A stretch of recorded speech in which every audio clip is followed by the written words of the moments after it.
Ya hablé del cineasta Eloy de la Iglesia en aquel vídeo sobre el cine llamado Kinky, cuyo enlace dejaré por aquí arriba, y recientemente se ha editado este guión, un guión inédito, considerado incluso maldito ya que nunca llegó a rodarse, aunque bien es cierto, tal y como se indica en el estudio crítico, el estupendo estudio crítico que acompaña a la edición del guión, es uno de los muchos proyectos de la Iglesia, se indican al menos 49, que más cerca estuvieron de hacerse. El argumento del guión, llamado Galopa y corta el viento, coescrito por Eloy de la Iglesia junto a Gonzalo Goicoechea, no tiene desperdicio y puede explicar en gran medida por qué nunca llegó a ver la luz en el celuloide.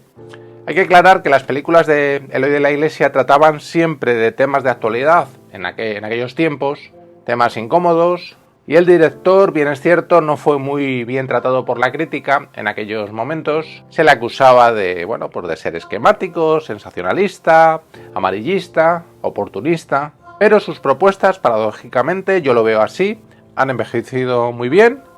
mucho mejor que muchas otras obras consideradas de calidad en su momento. Creo que las películas de la Iglesia, más o menos afortunadas en su calidad cinematográfica, constituyen documentos impagables de la historia reciente de este país. El tardofranquismo, la decepcionante transición política, su continuidad económica, el desarrollo de una democracia tan cuestionable que nos iba a introducir definitivamente en una sociedad ultracapitalista y la imposibilidad, por supuesto, de una auténtica transformación social. Con Los placeres ocultos, película de 1977, de la Iglesia ya denunció la situación de los homosexuales en la sociedad. Es un guión donde colaboraría ya Gonzalo Goicoechea en la escritura de algunos diálogos. Hay que decir que Eloy de la Iglesia militaba en el Partido Comunista desde unos años antes de morir el dictador Franco, pero puede decirse que se irá distanciando de esa fuerza política para caminar hacia lo libertario al reclamar una expresión, una libertad radical. Precisamente con la película El diputado, ya coescrita con Gonzalo Goicoechea, de la Iglesia ajustará cuentas, ya que el protagonista es un líder comunista que no puede revelarse como homosexual, al mismo tiempo que es acosado por la ultraderecha. Ya digo, estos films no tienen precio al margen de su calidad, que para mí la tienen, como documentos históricos.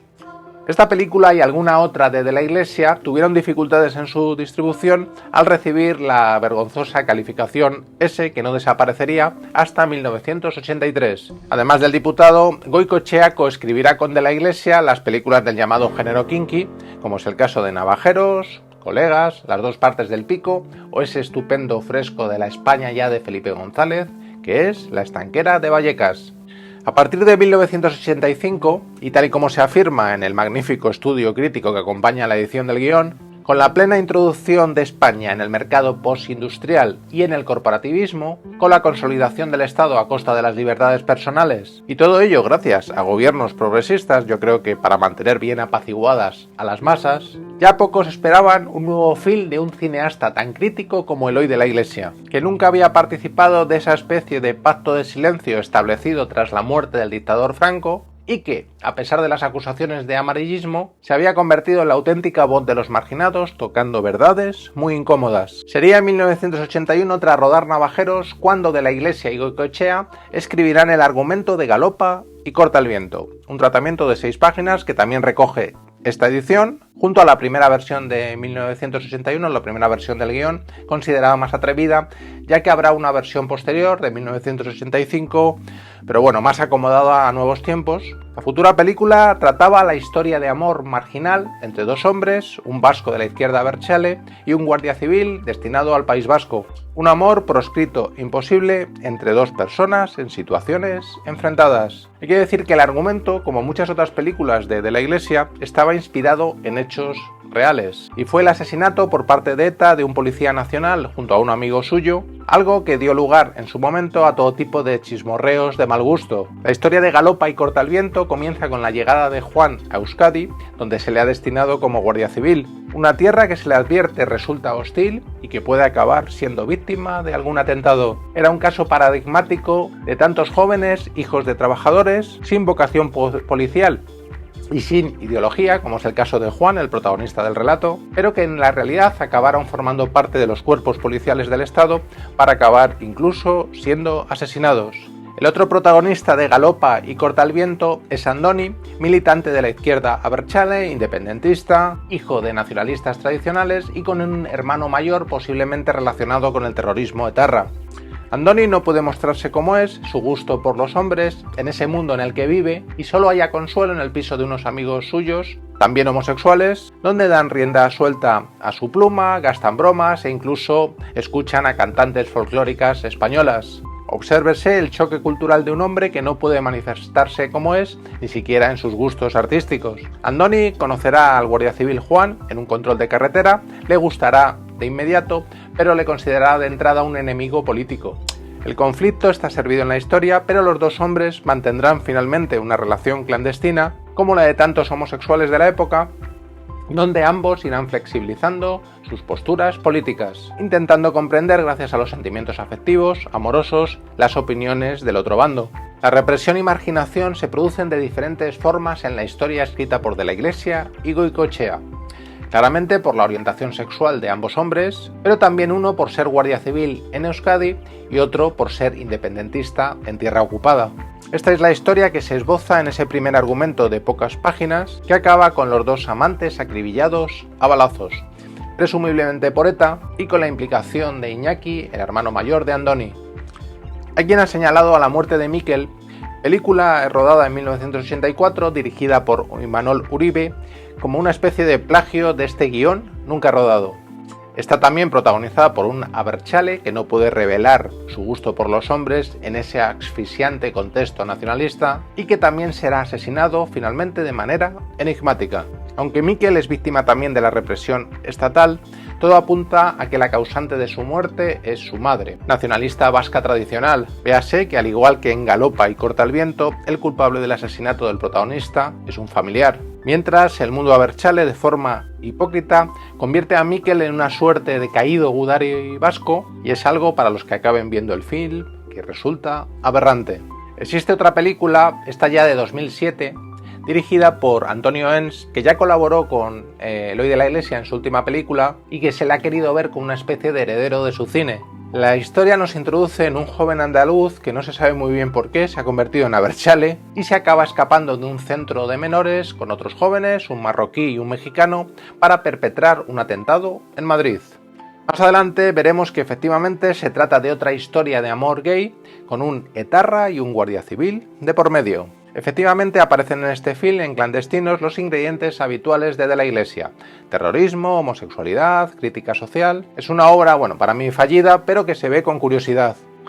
Eso sí, la película armó un buen revuelo en el momento de su estreno, especialmente entre la prensa más reaccionaria, y creo que incluso con denuncia de por medio, sin ver la sátira política que era, y es que el humor es una buena herramienta subversiva. Pero volviendo al guión que nos ocupa, Galopa y corta el viento, hay que decir que la película así rodada del pico, junto a su secuela, yo creo que de forma obvia son deudoras de aquella historia. Un contexto similar, con protagonistas de la izquierda abertzale y de la Guardia Civil, aunque eso sí, con la juventud marginada y las drogas, otros temas recurrentes de la Iglesia, como tema central, mientras que la homosexualidad en este caso quedaba apartada a un lado. Hay que decir de nuevo que con este guión Goicoechea y de la Iglesia también se inspiraron en hechos reales. Fue el caso de un hijo de un oficial de la Guardia Civil enganchado al caballo que acabó disparando a bocajarro a un camello. Fue un caso ocultado en su momento para no desprestigiar al cuerpo. Si el pico sí se acabó rodando, yo creo que es porque constituía un proyecto menos incómodo para los representantes reales del llamado conflicto vasco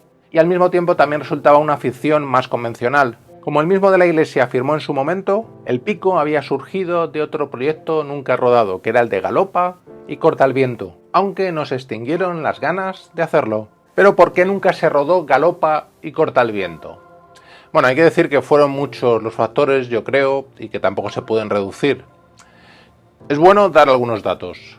Ya en 1976 de la Iglesia declaró que la protección estatal del cine español se había producido un poco como premio, pero también como castigo, para poder controlar la ideología de las empresas productoras. Ya en 1982, y después de una primera versión de este guión tan atrevido de Galopa y corta el viento, se iba a producir la reconversión industrial del cine español con el primer gobierno de Felipe González, y con una nueva legislación. Para poder llamar a las puertas del Ministerio de Cultura parecía indispensable estar en la órbita socialdemócrata. aunque no existiera, como anteriormente, una represión clara ni una censura previa. No obstante, para acceder a las ayudas estatales resultaba indispensable el amiguismo, que es algo con lo que trató de acabar el que sería ministro de Cultura, Jorge Semprún, a finales de la década de los 80 y durante muy poquitos años, porque con esa actitud pues, se ganó la enemistad de todo el sector del cine. Como ya he comentado, fueron varios los factores que influyeron para la imposibilidad de rodar Galopa y Corta el viento.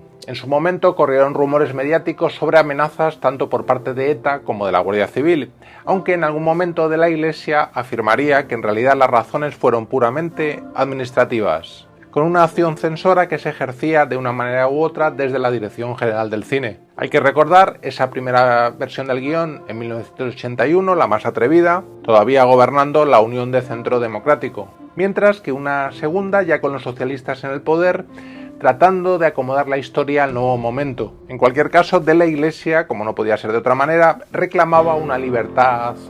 total para el material que había elaborado con Goicoechea, que es algo que yo creo que ya resultaba impensable en aquel momento, teniendo en cuenta también que ETA estaba produciendo sus atentados más sangrientos. Yo creo que efectivamente este guión solo hubiera tenido su razón y su fuerza de rodarse en el momento en que se gestó, y que fueron muchos los condicionantes que surgieron para no hacerlo. Hay que señalar también que en ese interín de tan pocos años, un cineasta tan crítico e incómodo como de la Iglesia, y a pesar del éxito comercial de las dos partes del pico, iba a entrar en declive. Su canto de cisne sería La estanquera de Vallecas, una producción que sí recibió ayudas previas, pero que luego sería claramente marginada por la crítica oficial. Constituía una radiografía demasiado devastadora de una España socialdemócrata que encubría en realidad una sociedad ultracapitalista y corrupta hasta la médula. Se indica también, y esto es muy interesante, que en 1987 de la Iglesia sería sustituido como cineasta subversivo por un Almodóvar cuyo cine underground previo, y esto parece mentira hoy en día, había sido visto por muy poca gente, pero cuyo cine posterior pues se acomodó perfectamente a las nuevas instituciones en los gobiernos socialistas, con películas que presentaban modelos de comportamiento supuestamente libres, pero en realidad sin conciencia ni reivindicaciones políticas ni históricas. Un cineasta comunista que fue caminando paulatinamente hacia lo libertario en su exigencia de una libertad radical para expresarse, fue definitivamente apartado, y ni siquiera se reconocían algunos de sus rasgos en el nuevo cine de éxito comercial. Valga esta estupenda edición del guión inédito de Galopa y Corta el viento como homenaje a un cineasta para mí más que reivindicable, que generó una impagable crónica cinematográfica de un tiempo clave también para conocer los problemas que todavía acucian al país. Hasta muy pronto.